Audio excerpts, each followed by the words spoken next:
Hey guys, there's been a lot of talk about culture and digital transformation and this grand stuff.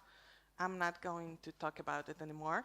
I just wanted to show you a small tool that I believe you can benefit from, a lot of teams can benefit from. Hopefully you'll find it useful as well.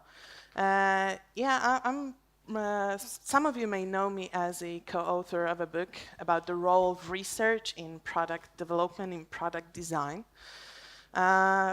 So this is what I'm going to talk about, the research, because if you look at any user experience design process, any design process, you will find that research is always the basis of the decisions.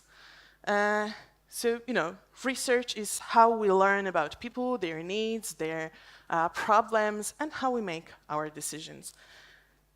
There isn't really user experience design without user research, without user in general.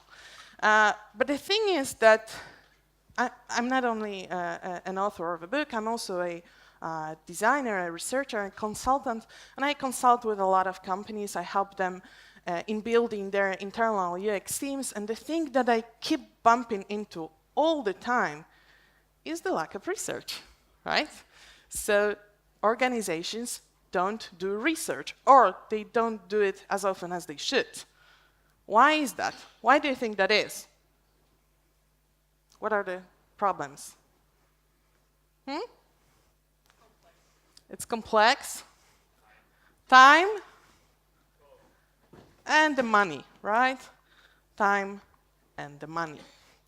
Yeah, so these are the most often answers. Time and the money. So I'm not going to talk about it. Sorry to disappoint you. Let's just imagine that we're past that. We already know that we're doing the research. We already convinced our organization that there's value in it. But that's not the end of the questions. Because actually at this point, there are far more questions, like, how do I know I chose the right method to do my research? How do I know I have the right scenario? How do I know that I have the right people for this type of research so that I run into the right conclusions? And these are the sort of questions that I'm asked most often during the trainings or the lectures with my students. But these are not the right questions, really. It's the same with, you can find this quote in Alice in Wonderland, when Alice asks the Cheshire cat which way she should go. And the cat asks her, answers with a question, where do you want to get to?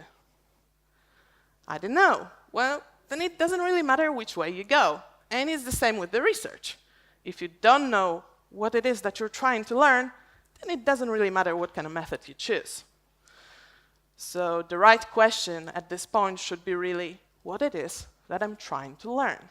What it is that I don't know and I wish I knew.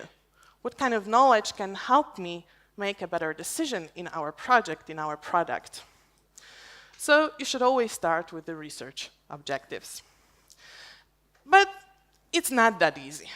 I actually found out it's one of the most difficult things to do. People struggle a lot when they are asked to form the questions. And you can actually see it in inquiries or, in inquiries. I used to run a company for a couple of years. We had a lot of inquiries about the research. And two main problems occurred. One of them was that some of the inquiries were very generic, like this one. This is actually an inquiry I got about a month ago or something. As you can see here, this is actually a quote. This is what we got. We have a product for a wide range of people, lots of features. We want to have some research. Give us the pricings. Yeah, very hard to do, because there's so many things you could do, right? But that's not the only problem.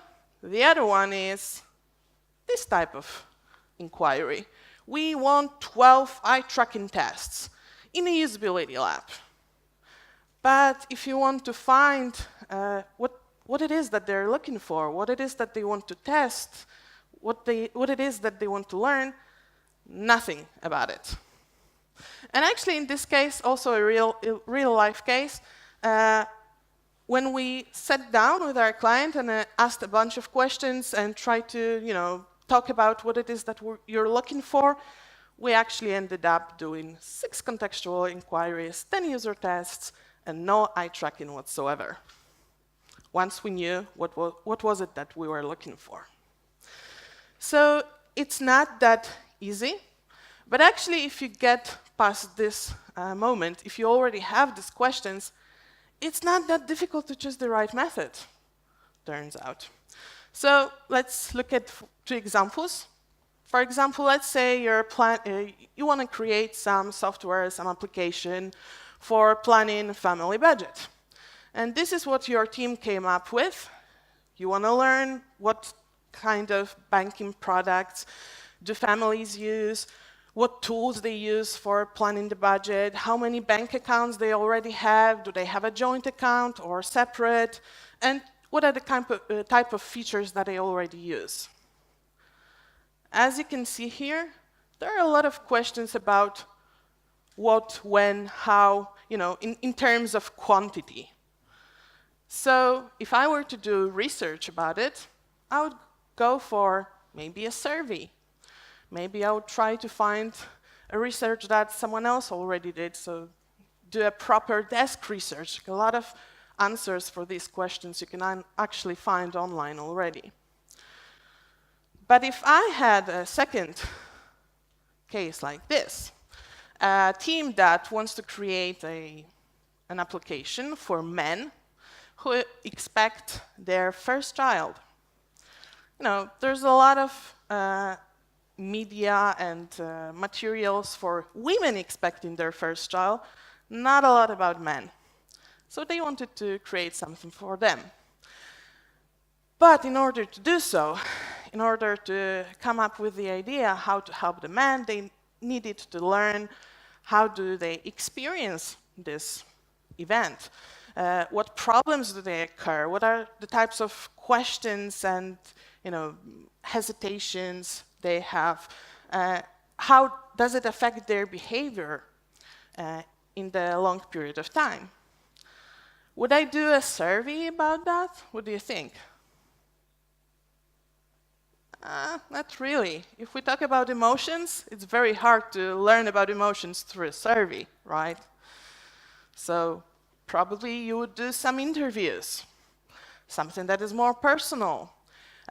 Maybe you would use a more creative method like design probes or cultural probes or diaries to see how the experiences change in time. So you have a different approach here. So as you can see here, it all starts with research objectives. When you know what you want to learn, then it's very easy to come up with the ideas how to learn about it.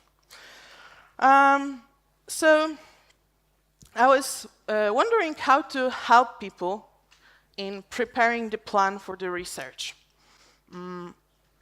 And I'm also a designer.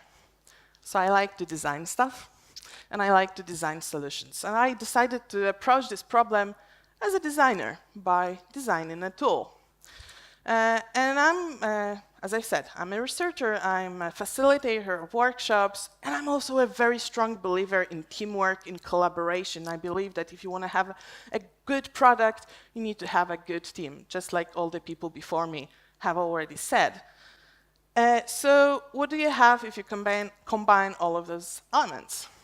Well, I ended up doing a canvas, because this is the kind of tool that we designers absolutely love. You have canvases for everything, right? Now you have for the research as well. So what does it look like? I started creating the canvas through rapid paper prototyping, first the post-it notes, trying to figure out what kind of elements are important, which one of those are more important, less important. I ended up doing a digital wireframe. And, of course, what do you do next? You test it out, right? This is what I ended up with, the first iteration of this canvas. And when I used it in the workshops with different design teams, with different people, this is what it looked like after the workshop, right? So we had a lot of post-it notes with questions, with ideas, but there's something wrong with it. Can you see it by looking at it? Anyone? Yeah, there's one side of this canvas is pretty empty, right? Not a lot of post-it note there. And it kept, happening every now and then. So I decided to make a change. Second iteration of the canvas. As you can see here, I got rid of one of the elements with the script. I decided that it should be a tool only for planning, not for writing the actual research tools. And the second iteration, once again, went for some user testings. And as you can see here, most of the area is used, right? So it works much better. And how does it work? This is the tool. And as you can see here, the biggest part of this canvas is research objectives. So this is why. Why do you want to do the research? What are you trying to learn? What are your hypotheses? And this is actually something that will take about half of your workshop. So half of the time spent in a workshop, you will spend on writing those questions. And I always encourage everyone planning the research to do it in collaboration with the whole team, or at least part of the team, like with the product manager, researcher if you have one on the team, designers, but also the developers, why not? Anyone who cares about the product, who has some questions about it. Let them all meet together in a 2-hour workshop with post-it notes, with markers, and write down those questions. Once you know why, you can get to the second part, which is how. What kind of methods? Who should we invite? How should we invite them? There's also a very important element here, like threats. So what are the threats that may endanger our research, and how can we cope with that? And at the very end of the workshop, you have to-do list, right? Schedules, so that you end up this workshop having this feeling that everyone knows what they're supposed to do next, right? I actually ended up doing a third version. I added a few tips at the bottom for the research objectives. As I've told you, this is the most difficult part. People have problems generating those questions. So there are a couple of examples there, some tips how to pose those questions. So why? Why do the canvas? Why just not hire a researcher and have it out of your mind? Well, first of all, every time that I did this kind of workshop, I asked people how they felt using the canvas. Did it work for them or not? And the most common answer I get is that it's easier and quicker, comparing to writing a Word file or a document. Because you can actually inspire one another. You can get inspiration from the questions that other people think of. It's easier to start. You don't have this block that makes it hard so much to generate those questions. But it's also fun to do. This is what people say, that we can stand up, we can have a marker in our hand and write things on post-it notes. It's just fun. It's way more fun than sitting by a computer on your own doing a document sheet, right? But it's also very good for prioritizing and making changes, which is very important as well, because if you have everything written on a post-it note, it's very easy to just throw it away. You don't think it makes sense anymore, just throw it away. Or if you have lots of questions, you can easily put them in order from the most important ones to the least important. Simple as that. And what I've seen as well is that it gives people a lot of sense of collaboration and also appreciation for the work, mostly of the researcher, because it turns out research, not that easy, right? And I always believe that having this appreciation for other people's works on your team is always good for the team as a whole. So how does it work? in practice, in real life. The Canvas I've been sending to people who asked for it for the last couple of months. And I have 2 cases for you of companies that use it. There's about 20 companies using it already in Poland. One of them, this is actually not from Poland, but one of the companies is DNB Bank, where they try to use the Canvas to just plan their UX research. And as you can see here, one of the things that they found most useful was the threads, which, because of the threads, they had to go through this Canvas 3 or 4 times to eliminate these obstacles. And another solution, another team using it, is the biggest company regarding job offerings, Pracuj.pl. And they used it to plan the 248 user tests that they conducted within 5 days. They went by the beach and did so many tests with people being on holidays.